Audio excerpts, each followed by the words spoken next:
بھی کرنا چاہوں گا کہ انصاف کی لڑائی لڑنا ہے مجلس کو اور آپ کو، اور میں اپنی بات کو مکمل اس وقت تک نہیں کر سکتا جب تک کہ میں بلقیس بانو کا ذکر نہیں کروں۔ بلقیس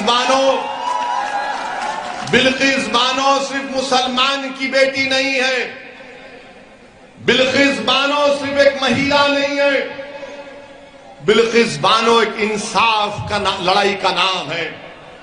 جس مہیلا کو جو 5 مہینے کی پریگننٹ تھی، بڑی تعداد میں نوجوانوں کو دیکھ رہا ہوں، شاید نوجوان تم کو یاد نہیں ہوگا بلقیس بانو کا واقعہ۔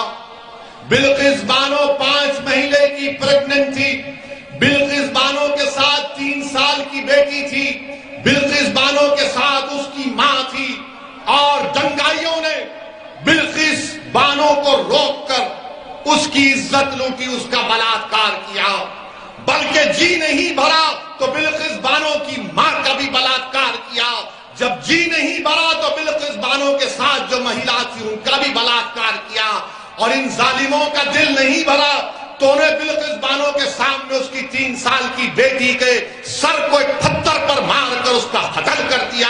اس پر بھی دل نہیں بھرا ان جانوروں کا تو انہیں بلقیس بانو کی ماں کو اور دوسرے مہیلاؤں کا قتل کر دیا۔ بلقیس بانو رات کے اندھیرے میں چھپ چھپ کر آدیواسی بھائیوں بہنوں کے پاس گئی، انہوں نے اس کو کپڑا کیا۔ بلقیس بانو نے اس وقت کی گجرات کی پولیس کے پاس جا کر اس کے شوہر کو میں سلام کرتا ہوں، بلقیس بانو نے کمپلین کی تو پولیس نے کمپلین نہیں دیا۔ بلقیس بانو نے کمپلین دی تو دواخانے میں جب کسی کا بلاత్కాر ہوتا ہے تو اس کا صحیح طریقے سے علاج نہیں ہوا۔ بلقیس بانو ڈٹی رہی، اپنی عزت کی لڑائی بلقیس بانو نہیں لڑ رہی تھی، بلقیس بانو انصاف کی لڑائی لڑ رہی تھی۔ مہاراشٹرا میں مقدمہ چلا، ٹرائل کورٹ نے سزا دی، ہائی کورٹ نے سزا کو برقرار رکھا، تو نریندر مودی کی بھاجپا نے، گجرات کی بھاجپا کی سرکار نے اپنی ریمیشن پالیسی کے تحت ان ظالموں کو، جنہوں نے بلقیس بانو کے ساتھ اس طرح کا برتاؤ کیا اور جنہوں نے بلقیس بانو کی عزت لوٹی، کون تھے وہ لوگ تم جانتے نوجوانوں؟ وہ بلقیس بانو کے پڑوسی تھے، جس کو بلقیس بانو چاچا کہہ کر پکارتی تھی۔ جس دن بلقیس بانو کا ریپ ہوا، بلاత్కాر ہوا، بلقیس بانو اس کی دکان سے خریدی ہوئی چوڑیاں پہنی ہوئی تھی، اور جس نے بلقیس بانو کو اپنی بیٹی سمجھ کر چوڑیاں بیچی تھی، اسی ظالم کتے نے بلقیس بانو کی عزت لوٹی، اور ان کتوں کو بھاجپا کی سرکار نے رہا کروا دیا۔ بتاؤ بھاجپا کی سرکار، آپ ایسے کتوں کو چھوڑتے ہیں جو مہیلاؤں کا بلاత్కాر کرتے ہیں، کہاں گئی آپ کی انسانیت؟ کہاں گئی آپ کی انسانیت؟ بلقیس بانو مسلمان کا ایشو نہیں ہے، بلقیس بانو مہیلاؤں کا ایشو نہیں ہے، بلقیس بانو انصاف کا مدعا ہے، اور انصاف پکار پکار کر بھارت کے پردھان منتری سے پوچھ رہا ہے کہ بتاؤ بھارت کے پردھان منتری، آپ نے کہا تھا کہ بیٹی بچاؤ بیٹی بچاؤ، کیا بلقیس بانو آپ کی بیٹی نہیں تھی پردھان منتری؟ بتاؤ ہم کو آپ، کیا بلقیس بانو آپ کی بیٹی نہیں تھی؟ بھاجپا والوں، کیا بلقیس بانو سے جو برتاؤ کیا گیا، بتاؤ کیا ظلم ہوا بلقیس بانو پر؟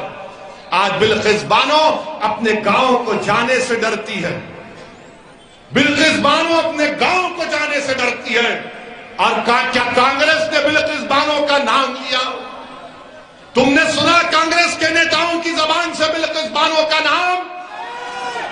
کسی اور کو جھاڑو والے نے نام لیا بلقیس بانو کا نہیں لیں گے۔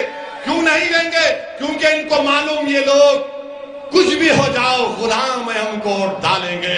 میں تم سے اپیل کر رہا ہوں کہ تم سوائے اللہ کے کسی کے غلام نہیں ہو، تم کسی کے غلام نہیں ہو۔ میرے عزیز دوستوں اور بزرگوں، یہ بلقیس بانو سے ایسا کیا گیا، اور بتائیے بھاجپا کی نریندر مودی کی سرکار دلی میں اس کی اجازت دے دی کہ ہاں ان کو چھوڑ دو۔ اور کیوں چھوڑا گیا ان ظالموں کو؟ ان ظالموں کو کیوں چھوڑا گیا؟ کیونکہ چھوڑنے والے نے کہا کہ یہ براہمن تھے، سنسکاری تھے، کسی ایک مہیلا کی بلاత్కాر کرنا سنسکاری کام ہے؟ ایک مہیلا کی 3 سال کی بچی کو اس کے سامنے قتل کرنا سنسکاری کام ہے؟ میرے عزیز دوستوں اور بزرگوں، یہی ناانصافیوں کے خلاف ہم آپ سے اپیل کر رہے ہیں کہ آپ مجلس کا ساتھ دیجئے. ڈرنے اور گھبرانے کی ضرورت نہیں ہے آپ کو. انشاءاللہ تعالی ہم اور آپ مل کر یہ تمام ناانصافیوں کے خلاف آواز اٹھاتے آئے ہیں اور لڑائی لڑتے رہیں گے.